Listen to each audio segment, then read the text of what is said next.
성부와 성자와 성령의 이름으로 말씀드립니다. 한 주간 동안 안녕하셨는지요? 오늘 8월 7일이 절기로 입추입니다. 가을이 선다는 의미입니다.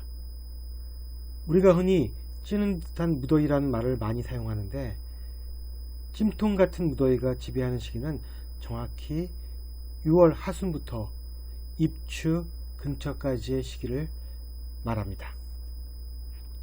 이 시기는 목화토금수 오행 중 바로 토가 지배하는 시기입니다. 이때는 토의 기운이 목의 성장과 화의 확장 운동을 금의 수축과 수의 응축 운동으로 넘기기 위해 활동하는 시기인 것입니다. 과도기, 환절기라고 불러도 무방합니다.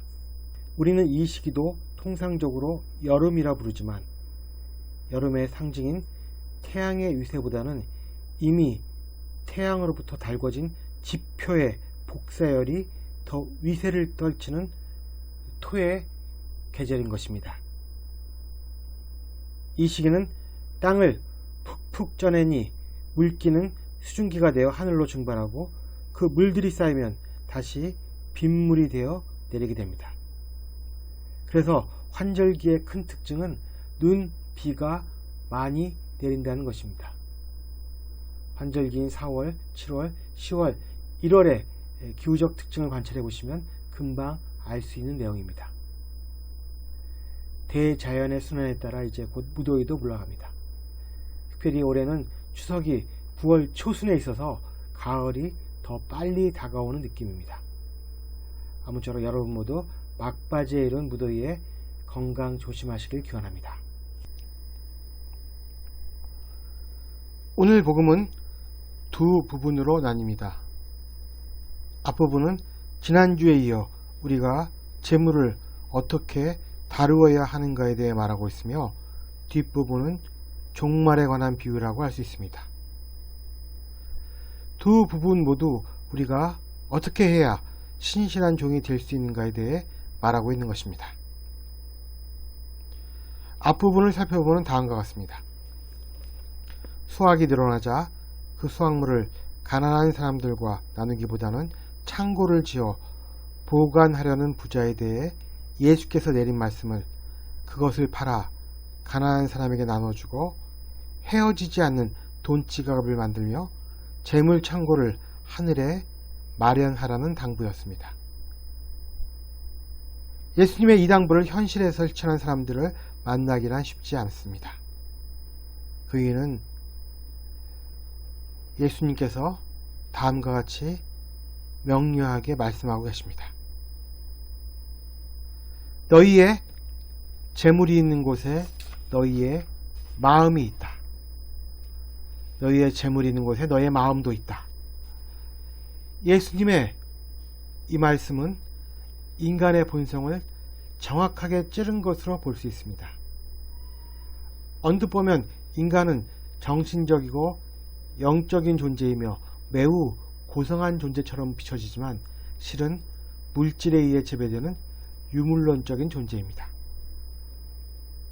공산주의자인 마르크스의 견해를 빌자면 사회적 존재가 그 의식을 규정한다고 할까요? 인간은 사회적 신분이나 계급의 근거를 이루고 있는 물질적 토대를 벗어나지 못하며 그 토대가 인간의 의식을 지배합니다. 각 개인에게 지금까지 먹었던 음식 중에 가장 맛있는 음식을 떠올려 보라고 하면 자신이 먹지 못한 음식을 떠올릴 수 없습니다. 따라서 사회적 계급에 따라 맛볼 수 있는 음식의 종류도 다르기 때문에 음식의 기호조차 사회적 신분이나 계급이라는 사회적 존재를 벗어나지 못하는 것입니다. 따라서 존재가 의식을 지배하는 것, 즉 재물이 마음을 지배하는 것을 이겨내고 의식이 존재를 지배하고 마음이 재물을 지배하기 위해서는 부단한 수련과 기도가 필요한 것이 바로 인간입니다. 그래서 법정 스님은 인간의 이런 약점을 간파하고 있었기에 애초부터 아무것도 소유하지 않는 무소유적인 삶을 주장한 것인도 모릅니다. 재물이 있는 곳에 마음이 있는 상태보다 조금 더 나아간 상태는 마음이 있는 곳에 재물을 사용하는 상태라고 볼 수 있습니다. 적어도 마음이 재물의 사용처를 주도하기 때문입니다. 저는 최근 들어 금요일 밤에 채널 A에서 하고 있는 푸어라이크라는 프로를 흥미롭게 시청하고 있습니다. 이 푸어라이크 방송은 자신이 추구하는 삶의 방식이나 취미활동 혹은 목표에 대해 과도하게 지출하지만 그 사실에 대해 전혀 개의치 않고 살아가는 소위 MZ 세대들에 관한 이야기를 소개하고 있습니다. 어떤 이는 외제차에 몰입합니다. 또 어떤 이는 고급 음식을 맛보는데 지출의 대부분을 사용합니다. 다른 이는 낚시도구에, 또 다른 이는 40세 전에 은퇴하여 유기견 구조 사업을 하려고 10억 모으기에 자신의 수입의 상당량을 지출합니다. 그래도 이 프로그램이 납득이 되는 이유는 자기가 좋아하는 일에 투자하기 위해 돈을 벌어들이는 과정이 매우 정당하다는 것입니다. 이들은 정말 마음이 가는 곳에 아낌없이 돈을 지출합니다. 예수님의 말씀을 좀 다르게 표현하자면 너희가 너희의 재물을 쓰는 곳에 너희의 마음도 있다 정도일 것 같습니다. 그래서인지 이들이 속물처럼 여겨지지 않았습니다. 한편 그리스도인들은 여기서 좀 더 나아가야 합니다. 우리의 마음의 1차적인 지향이 하느님 나라가 되어야 하고 그곳에 재물을 쌓고자 하는 노력을 해야 합니다. 예수님은 하늘에 재물을 쌓는 가장 쉬운 방법이 가난한 사람들과 나누는 자비와 자선의 마음이라고 명확하게 밝히고 있습니다.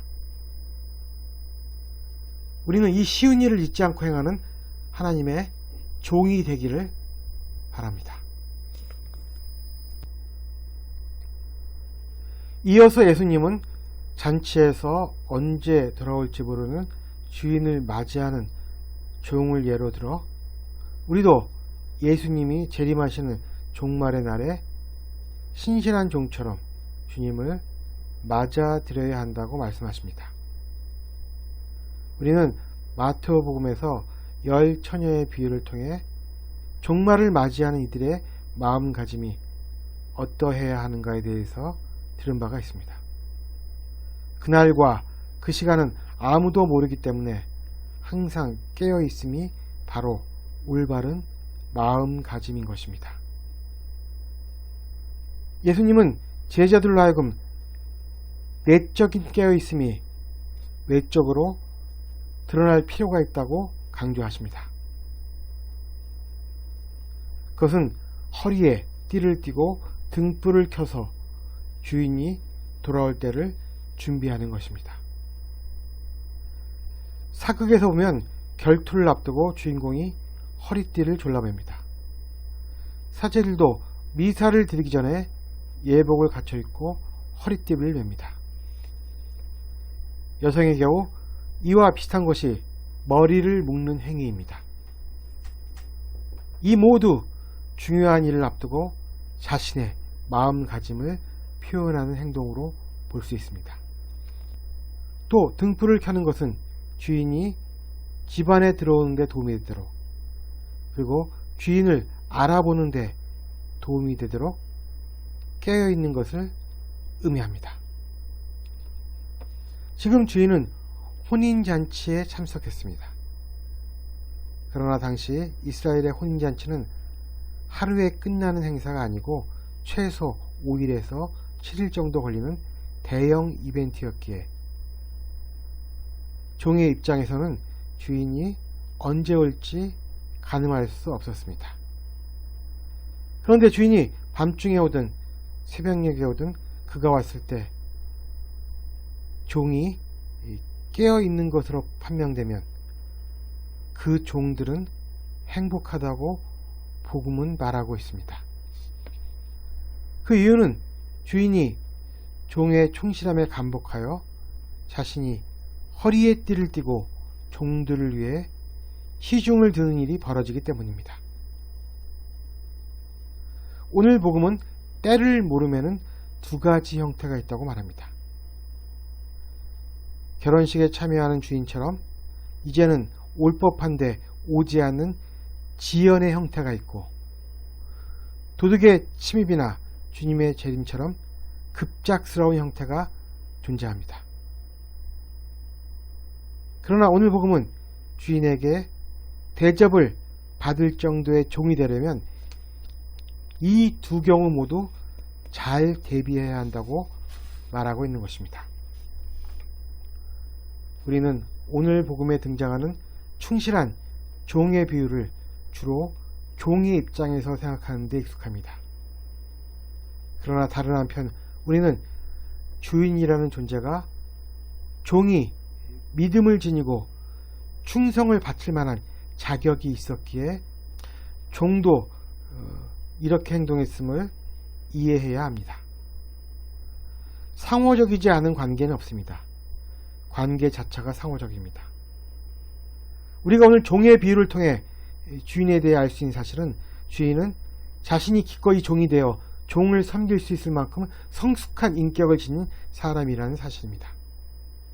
평소에 종이 우리 주인은 언제라도 나를 위해 나의 발이라도 씻겨줄 뿐이라는 믿음을 지니고 있었기에 주인과 종은 단순한 상명하복의 주종 관계를 넘어서서 믿음으로 이어진 관계였던 것입니다. 오늘 1독서인 창세기와 2독서인 히브리서 모두 믿음의 아버지라고 불리는 아브라함에 대해 말하고 있습니다. 아브라함이 처음부터 하나님을 신실하게 믿었던 것은 아니지만 그분과의 관계가 깊어질수록 믿음도 깊어질 수밖에 없음을 알게 됩니다. 그래서 믿음을 통하여 그가 그토록 바랐으나 아직 볼 수 없었던 아들 이삭에 대한 보증과 확증을 받을 수 있었던 것입니다. 아직 볼 수 없었으나 하나님께서 약속하신 것이기에 이미 이루어진 것으로 받아들이는 마음, 그 믿음, 이것이 종이 된 사람들이 주인에 대해 가져야 될 믿음의 모본이며 살아서 하나님의 나라를 경험하는 비법인 것입니다. 충직한 종과 신실한 주인은 믿음과 신뢰로 이어진 상호관계이며 그 관계 자체가 하느님 나라입니다. 우리 역시 아버지 하나님과의 관계가 이렇게 되기를 주님의 이름으로 기원합니다. 성부와 성자와 성령의 이름으로 말씀드렸습니다. 아멘.